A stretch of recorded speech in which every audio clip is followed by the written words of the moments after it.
Welcome back. Today, we are going to demystify a topic that, let's be honest, can be super confusing for a lot of us: Canadian taxes.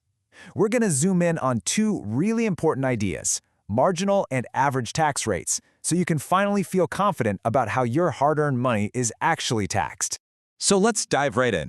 Let's start with the big one, the question I hear all the time. Hey, if I get this raise, it's going to push me into a new tax bracket. Does that mean I'll actually take home less money? It's a totally common fear, but I promise you, by the end of this, you'll see exactly why the answer to that is always a big fat no. We're going to clear this up for good. And here's our game plan. First, we'll tackle that big misconception head-on. Then we'll properly introduce our two key players, marginal and average tax rates. We're going to walk through, step by step, how marginal rates work, figure out your true average rate, and then, the best part, I'll show you how you can use all this new knowledge to actually lower your tax. So where does this fear even come from? Well, it all comes down to Canada's progressive tax system. The basic idea is simple. The more you earn, the higher your tax rate. But the way it's actually applied is where people get tripped up. It's really not as scary as it sounds, I swear. Okay, this right here, this is the golden rule. If you take away one thing today, let it be this: your entire income is not taxed at your highest rate. I want you to think of your income filling up a series of buckets. You only start pouring money into the next bucket, the one with the higher tax rate, after the one before it is totally full. We're going to come back to this bucket idea a lot. All right, so to really get a handle on your taxes, you need to know the two main characters in this story: your average tax rate and your marginal tax rate. They tell you different things, but you absolutely need to understand both. So on one hand, you've got your average tax rate. This is your big picture number. It's the overall slice of your entire income pie that goes to taxes. But on the other hand, you have the marginal tax rate. This one's way more specific. It's the tax rate you pay on your very next dollar of income, which means it's the rate for the highest bucket your money is currently flowing into. Getting the difference between these two is absolutely key. So let's really put that bucket system into action. We're going to use a real-world example to see exactly how your income fills up these different tax buckets and how the bill is calculated piece by piece. And here they are, the official 2025 federal income tax brackets for Canada.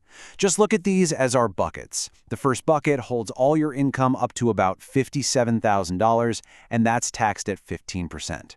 The next chunk of income up to about $114,000 gets taxed at 20.5%, and you can see how the rate keeps climbing from there. Each bracket is just a bucket with its own tax rate. Okay, time to put this into practice. Let's imagine your taxable income is a nice round $70,000 for the year. So how much federal tax do you actually owe? It's not as simple as $70,000 times some scary high number. Let's break it down properly.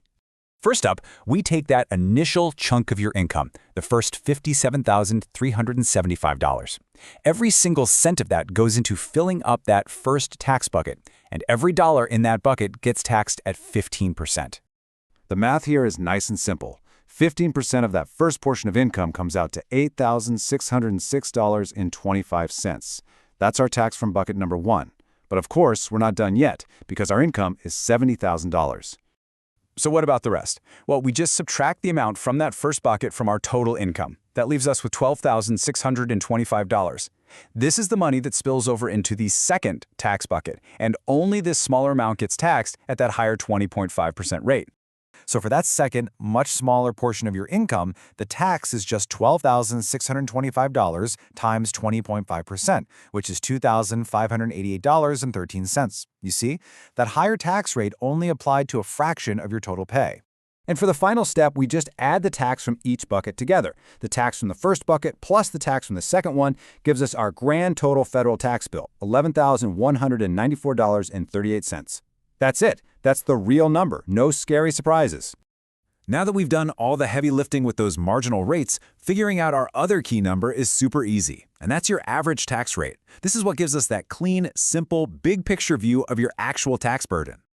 The definition is pretty much exactly what it sounds like. Your average tax rate is just the total tax you paid divided by your total income. It's the simple answer to the simple question, overall, what percentage of my money actually went to taxes? So let's just plug in our numbers from the example. Our total tax bill, divided by our total income of $70,000, gives us an average tax rate of just under 16%. Now this is so important. Your highest marginal rate was 20.5%, but your actual overall tax rate, the rate you paid on your whole income, was so much lower. This average rate is the true measure. Okay, this is where it gets really interesting. Now that you're basically an expert on how this all gets calculated, how can you use this knowledge? Well, understanding your marginal rate is the secret weapon for making really smart financial decisions that can actually lower your tax bill. You really have three main tools in your toolbox here. First, there are tax deductions, which shrink your total taxable income. A perfect example is making an RRSP contribution. And third, you've got tax credits, which work in a slightly different way by directly chopping down the final tax you owe. Now, understanding the difference between a deduction and a credit is crucial. A tax deduction, like that RRSP contribution, lowers your taxable income. And this is why your marginal rate is so important. For our $70,000 earner, every $100 they put into an RRSP isn't just saving for retirement, it's like getting an immediate $20.50 discount on their tax bill, because it comes right off the top of their highest taxed income. A tax credit, on the other hand, is even simpler. It's a direct, dollar-for-dollar reduction of your final tax bill. It's like a coupon you hand to the government. So let's bring it all home. Why does any of this really matter? Because knowing your marginal rate shows you the true power of a tax deduction. It helps you make much smarter choices, like how much you should contribute to your RRSP. And maybe most importantly, it proves, once and for all, that a pay raise always means more money in your pocket. It really empowers you to plan your finances with total confidence. So I'll leave you with this to think about. Now that you understand the whole bucket system, now that you get how each new dollar is taxed, what's one financial decision that you'll look at a little differently? Maybe it's negotiating your next raise, deciding on an investment, or planning your RISP contributions. You now have the tools to make a much more informed choice. Thanks for joining me.